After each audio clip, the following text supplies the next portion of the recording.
So to start with, conditional probability. The definition is pretty much probability with a given condition.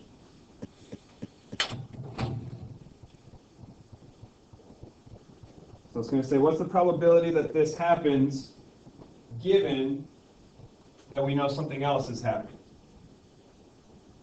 So knowing that some other event has already occurred, what is the probability that our event actually happens? Okay, that's kind of what you're asking yourself there. So when we're talking conditional probability, what's going to happen here is we're going to have to alter our possible outcomes. We're going to be altering our sample space. So given a scenario, we have a sample space with a bunch of different outcomes.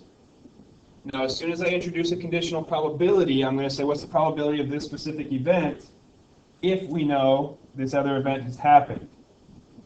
Well, if one of the other events in my sample space has already occurred, that means I've shrunk down my possible outcomes. I know exactly where the outcomes have to come from. It can't be any in my sample space. It can only be the ones that satisfy the condition I'm already applying. Okay? So with conditional probability, what we have to be careful with here is we're not using our entire sample space anymore. We have to use the condition given to us to alter our calculations. So here's the formula to calculate conditional probability. So just write it down first, and we'll talk about what the different symbols mean and how this works.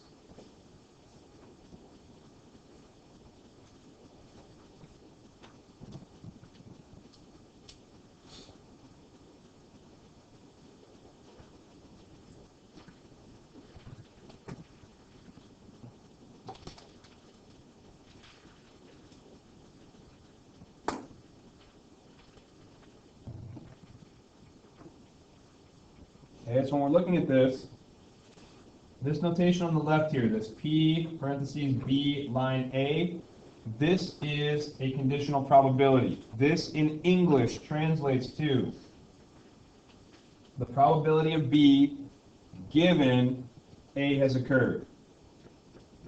So if you see this notation, if we were to read it in English, this notation on the left becomes the probability of B given that A has occurred. So A is the condition. We know an outcome from A has occurred. What we want to know then is, what's the probability that B has also occurred then? So we know it's an outcome from event A. What's the probability that B can happen then, knowing that? Okay? So the way to calculate that is on the right here. So we take a look. It says P of A upside down UB. What does this upside down U mean? And. So that means and in English. So that's the probability that both A and a B are occurring simultaneously.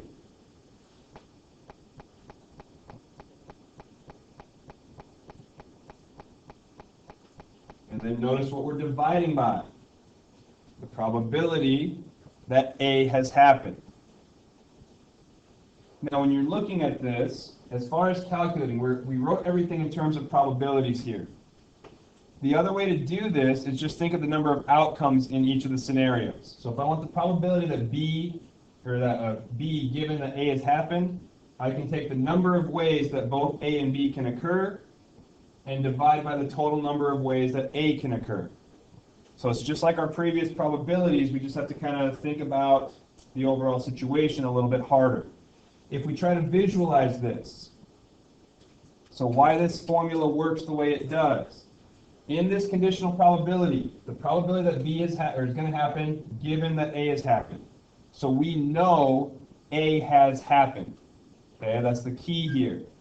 So instead of looking at our entire sample space, we now have to restrict ourselves to only outcomes in A. We know some outcome satisfying A has happened. So if I want the probability that B happens, the only way that can happen is if I take A and B together and divide by all the outcomes in A. So when you're thinking conditional probabilities, one event has already occurred. That becomes your sample space. That becomes your denominator.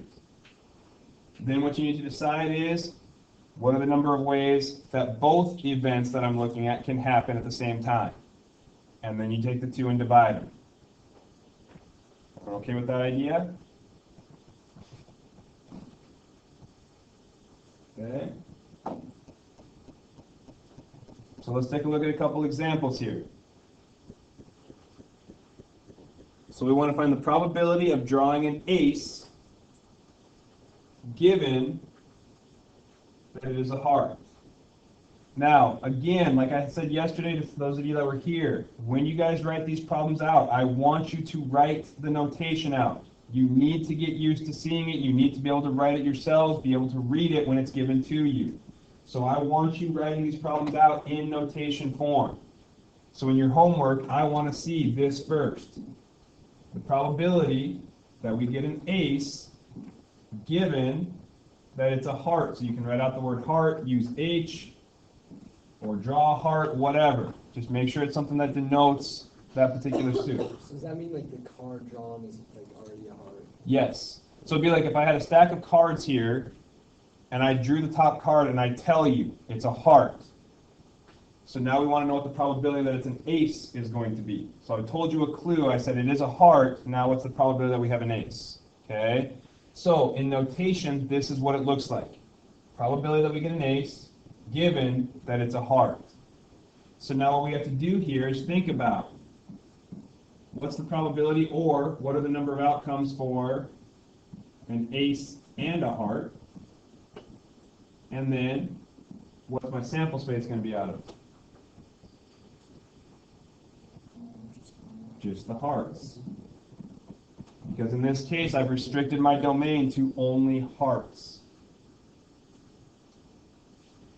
So if we think about that, the probability that's an ace and a heart, well, basically what we're looking at is the ace of hearts. How many ace of hearts are in a deck? 1. So there's only one possible ace of hearts out of how many total hearts? 13. So 13 in each suit. So 1 out of 13. Knowing that it's a heart gives me a 1 in 13 chance that it's an ace.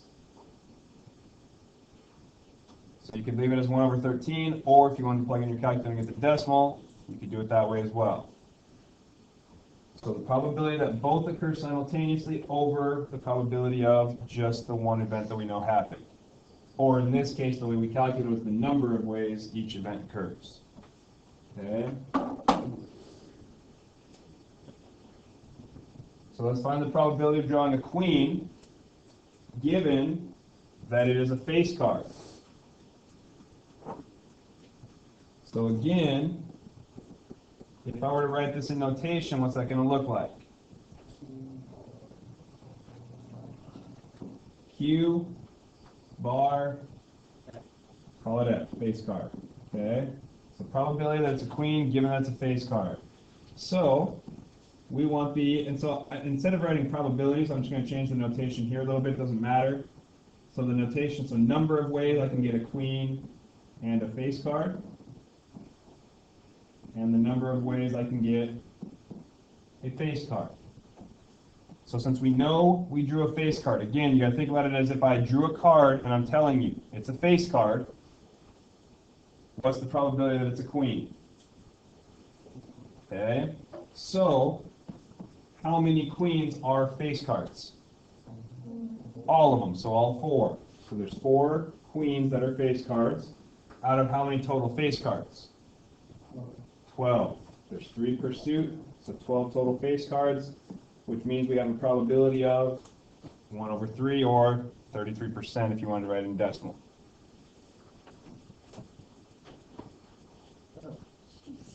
Okay with that? So we can just do it, do we have to write all that out? For right now, I want you to write these just for practicing the homework. On a test, you won't have to do that. So like quiz, test, anything like that, just give me the answers if you can work it out. But for the homework, I want you writing it out because it's important that you understand what the different pieces mean. So is there no difference between the C and The difference is, so technically, if I were to write it as, so up here we said the probability of ace and a heart over the probability of a heart. Technically, the way we should have written that, the probability that we draw an ace of hearts from the deck is 1 out of 52. And the probability that we draw a heart out of the deck would be 13 out of 52. Well, since we have over 52 in both cases, those 52s cancel, we just get 1 over 13.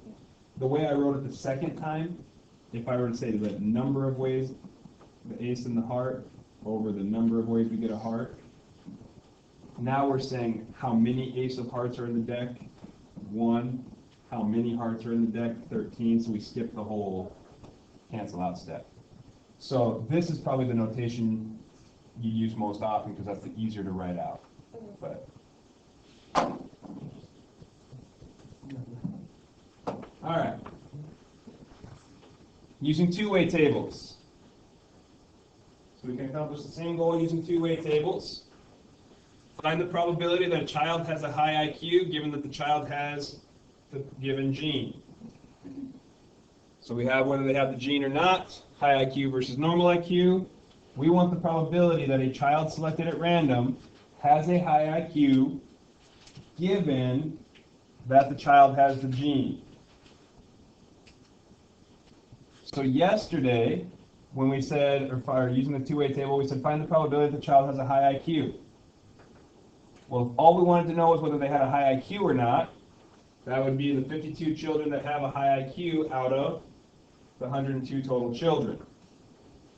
Now we switched it up a little bit because now we put a condition on this. We want the probability that they have an IQ, but we know that they have the gene. So now we've restricted down our search. We don't want to go out of all 102 children because we're only concerned with children that have the gene. So when I think about this, the probability that the child has a high IQ given that they have the gene, what am I going to be dividing by? What's my denominator going to be? 72. It has to be a kid with the gene. For my numerator then, I need the number of kids that have both a high IQ and the gene, which is going to be 33. Okay? So in this case, high IQ and gene present, there are 33 kids in the group, so 33 divided by the 72 kids that have the gene. And so then if that would reduce, you could reduce it or go to fraction, or decimal form, so 0.458. Okay with that? What if I wanted the probability that the kid does not have the gene given that they have a normal IQ? So the probability that a kid selected at random does not have the gene if we know he has a normal IQ. So as soon as I put the condition, the kid has a normal IQ, what have I restricted my sample space to? The 50 kids that have a normal IQ. And so what I'm concerned with now is what's the probability of those 50 kids, what's the probability that I select one without the gene? 11 out of those 50 kids. Right? So we have 11 kids that have a normal IQ without the gene out of the 50 that have a normal IQ. So always pay close attention to what the given condition is because that's going to dictate what you divide by. Everyone okay with that? Okay. Now, while we're here, what if I ask for the probability that the child has the gene given that they have a high IQ?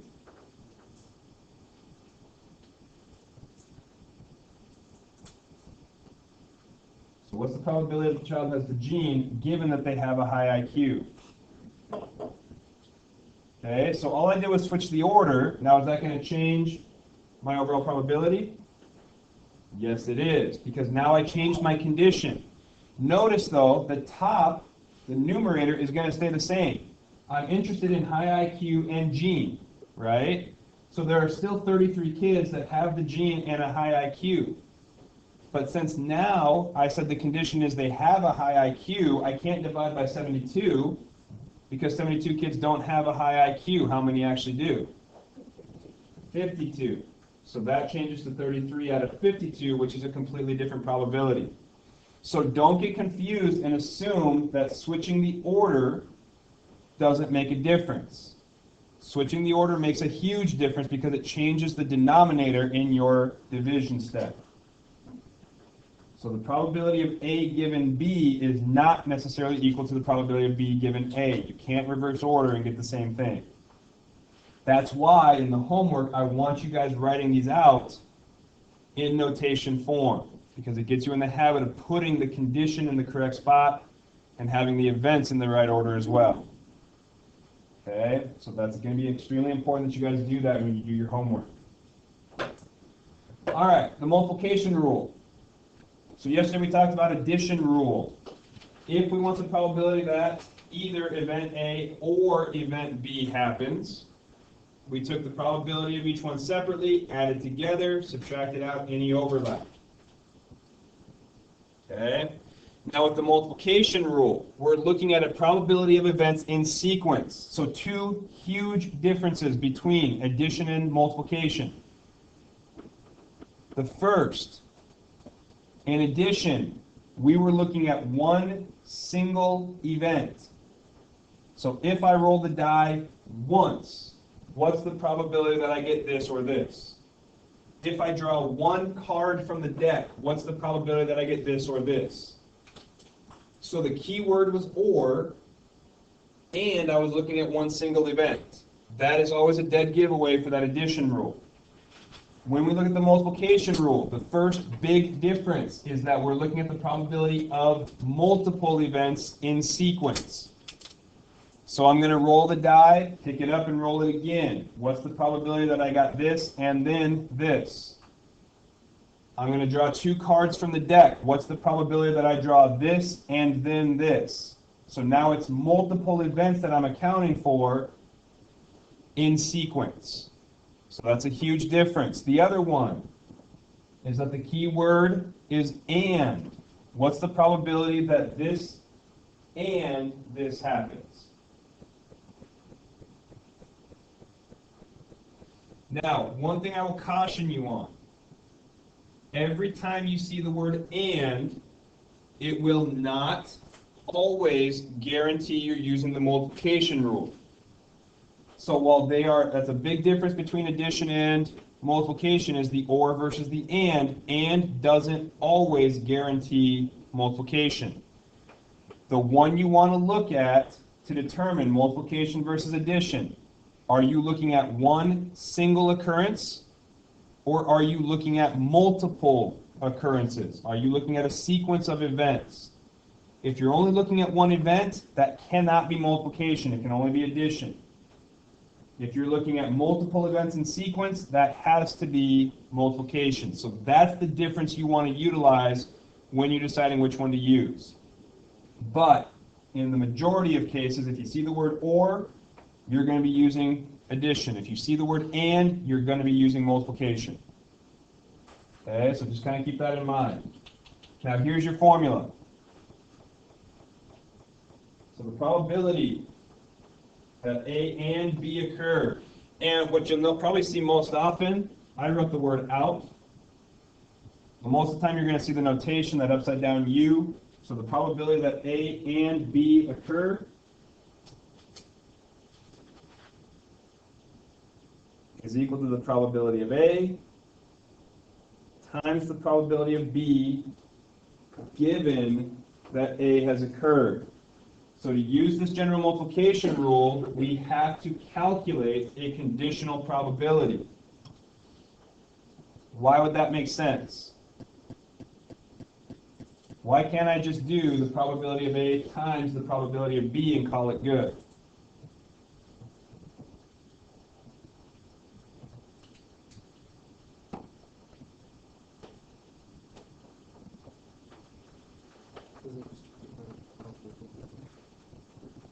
Because when I do a sequence of events, I may be changing my probabilities as I go. So this is, remember, a sequence of events. I'm going to draw 2 cards from the deck. What's the probability that I draw a 4 and then a 10? Okay? If I think of that, I draw my first card. Okay? So the probability that I drew a 4, that's my probability of A, that's my first one. Right? But if I drew a 4, that means I know I drew a 4. When I go to draw my second card, I didn't replace that 4, did I? So now, when I go to calculate, my first calculation would have been out of 52 total cards. But since I've now removed a card from the deck, my next calculation is going to be out of 51. So my probability changes as I remove cards from the deck.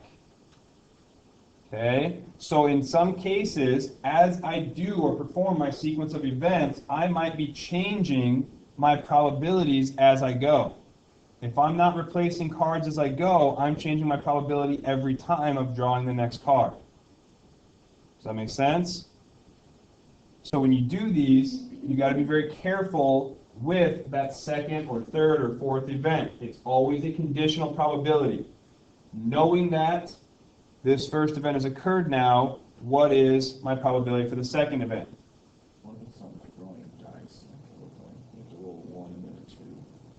So in that case, if I roll a die twice, so I'm going to roll it twice. I'll roll the first time, then I pick it up and roll the second time. When I think about that, let's say what's the probability of rolling a 3, picking it up, and then rolling a 6? So I roll the first time. When I pick it up and go to roll again, is my probability of getting a 6 going to change knowing what the first roll was? No. So in that case, it actually doesn't change this at all. So that's going to be something that we're going to discuss more tomorrow with the idea of independence. So one event doesn't cause a change in the other. And so when you're looking at this, we use this formula for the general multiplication because sometimes we'll be changing, sometimes we won't. Now, if we're not changing anything, what we're going to notice is this just stays the same as probability of B. And that's something we're going to discuss further tomorrow. But you just got to kind of think about it in terms of, okay, this has happened, now what's my probability for the next one? If they actually don't affect each other, you just keep going and calculate from there. But if they do, you have to take those, how they affect it, into account all the way through. Okay? So, when we're looking, that's just our conditional probability again. So we should know that symbol. So some examples. Find the probability of drawing a king and then a queen without replacement. So from a standard deck of cards, I'm going to draw. I want the probability that I get a king followed by a queen without replacement. One of the things you always want to make sure you do, read the question carefully. Because without replacement versus with replacement will change your answer. So here, what we're looking at, the probability that we draw a king and then a queen would be equal to the probability that we draw a king times the probability that we drew a king, or draw a queen, given that we've already drawn a king. So if we write it out in notation, this is exactly what we're looking at here. The probability that we drew a king times the probability that we drew a queen given a king. So if we think about this in terms of our actual calculations, what is the probability? If I have a standard deck sitting in front of me, what's the probability I draw a king? 4 out of 52. So that probability is just pretty straightforward. Exactly what we expect, 4 out of 52. But now, I have removed a card from the deck and I'm not replacing it. So when I go to my second card, what's the probability that I'll draw a queen if I've already removed a card from the deck? 4 out of 52. Or no, 4 out of 51. So I've removed a card, which means I only have 51 left to choose from, so now I have a 4 out of 51 chance to get a queen. And then from here, I would suggest just plugging in your calculator and getting the decimal approximation. So 4 out of 52 times 4 out of 51 gives you, and then whatever decimal comes up. But that's how you would calculate with the conditional probability. Does that make sense? Okay. Find the probability of drawing a heart, then drawing a club with replacement. What's the difference here?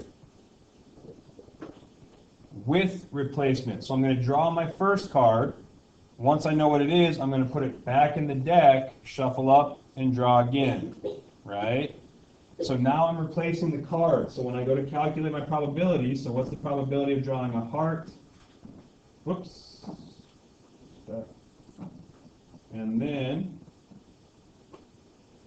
club. So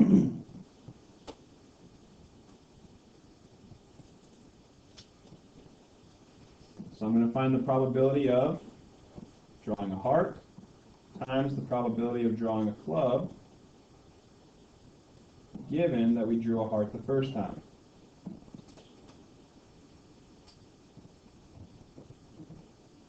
So what's my probability of drawing a heart? 13 out of 52 times the probability that we draw a club, given that our first card was a heart. Now, knowing the first card was a heart, since we replaced it back into the deck, is that going to affect the probability of getting a club at all? No, not this time. So the probability of getting a club would simply be 13 out of 52. So even though we drew a card first, since we put it back into the deck, we're not changing up our probability at all. So we take our 13 out of 52 times 13 out of 52. Which you can plug in your calculator to get the decimal answer, or you get 1 out of 16. Okay. Any questions with that? All right. So let's take this idea and let's expand a little bit. So we are going to, or we're dealt 4 cards from the deck. So we're dealt 4 cards, one at a time.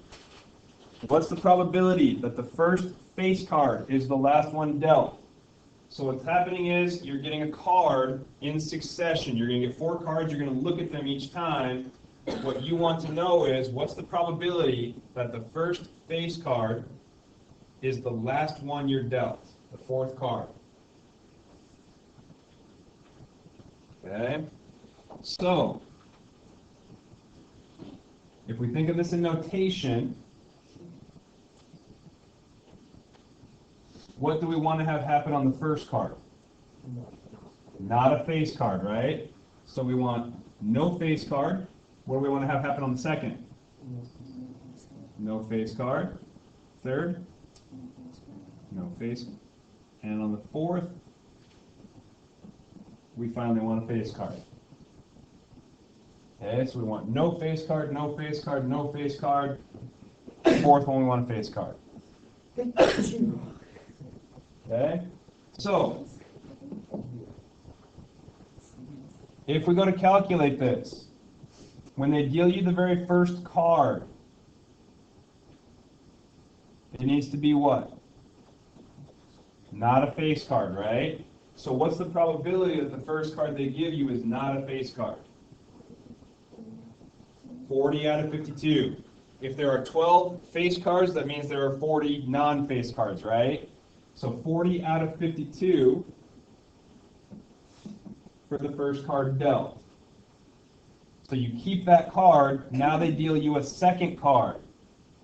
We want it to be a non-face card again. So how many non-face cards are left? 39 out of 51. And since this is a sequence of events, remember we're multiplying. So 40 out of 52 times 39 out of 51 times my third card needs to be 38 out of 50.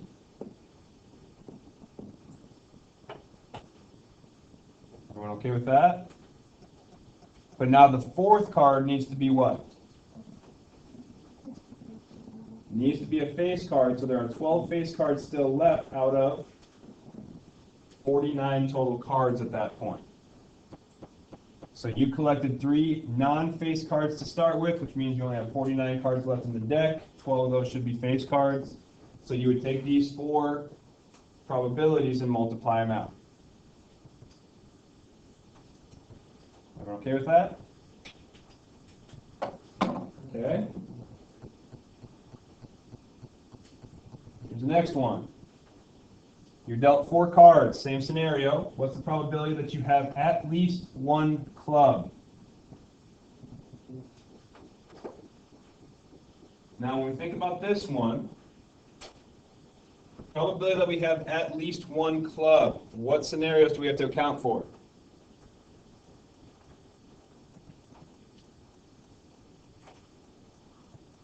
So as I start dealing with the cards, what am I concerned with? I could get 1 club, or I could get 2 clubs, or I could get 3 clubs, or I could get 4. All 4 of those scenarios satisfy our condition, right? Getting at least 1 club. Now here's the other thing. That 1 club I get could be the first card, could be the second card, could be the third card, could be the fourth card. I need to account for that. If I get 2 clubs, it could be the first 2, could be the first and third, first and fourth, second and third, third and fourth. The 3 clubs could be the first 3, the first 2, and the last one, and so on. There's a lot of scenarios to account for, right? So we could either brute force it and calculate every single possible combination of getting at least 1 club, or there's a much easier way to do this. If I want at least 1 club, what would the complement of at least 1 club be? None. If I can find the probability that I get 0 clubs, I can subtract that from 1, and that would give me my probability that I have at least 1. I can use my complement rule to make this problem much easier. So what we're going to do here is we're going to calculate the probability of no club, no club, no club, and no club. This will give me the exact opposite of what I actually want. So that means then I'm going to take 1 minus whatever I get here. So as far as calculating the probability of getting 0 clubs overall, the process would simply be, how many non-clubs are there? 39. 39. So my first card, 39 out of 52, times 38 out of 51, times 37. Times 36. 9. and then we subtract from 1. So in your calculators, you would just multiply all 4 probabilities out, and then take 1 minus that answer. There's the probability that you get at least 1 club. So on these types of problems, anytime you see at least 1, what's the probability that you get at least 1? The best course of action is going to be using this complement rule. The complement in is that you get 0 of whatever you're looking for. That calculation is very simple. So calculate that, subtract from 1, and you'll get what you actually want. So when you see at least 1, use your complement rule to calculate. Everyone okay with that? All right.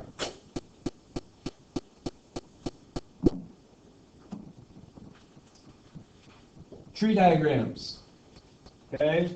Tree diagrams, real quick. The general multiplication rule is useful when a chance process involves a sequence of outcomes.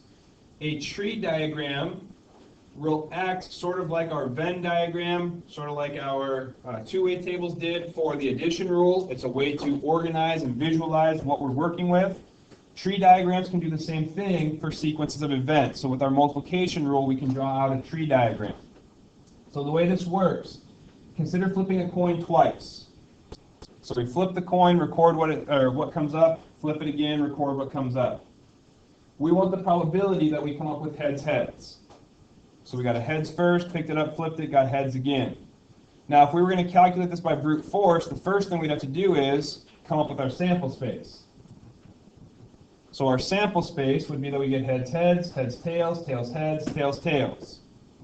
And then from there, we'd have to figure out, okay, well, heads, heads. That's the one I want. So 1 out of 4. We have to do that if we know it's like 1/2 chance and then 1/2 chance, just multiply it together. That's where the tree diagram will come in. And the reason, and on something like this, I know this is a very simple or oversimplified problem, okay? Most of you would figure out, like Eli just said, you know that heads is a 1/2 chance and then a 1/2 chance, so if you multiply them together, you get your 1/4. That's absolutely correct, okay? So you can definitely do that. In a tree diagram, the way it helps you organize is that, you know, for your first flip, you can get heads or tails, and then off of each of those scenarios, you can get heads or tails again. Then if you multiply along each branch, you get your probability that both happen. Okay? Now, the reason this is important, just give me 30 seconds here. When you get problems that are a little more complicated with some conditional probabilities involved, so 93% of teenagers use the internet, 55% of those online teens do this. Now, when we start thinking about what are my probabilities based on my situations, it's a little bit tougher to come up with. So if we make a tree diagram, we start off with, are they online? Yes, 93% of kids are, 7% of kids are not. If they're online, they told us there's a 55% chance they post a profile, which means there's a 45% chance they don't. If they're not online, there's a 0% chance they're posting a profile, 100% chance that they're not because they're not online. So then if I want any one single probability, I just multiply along the branches and I get my probability overall. Okay? We'll discuss these a little bit more tomorrow. So first, if you want to just take a quick picture of the assignment here, or get it off the blog if you want. But you need to start working on these tonight.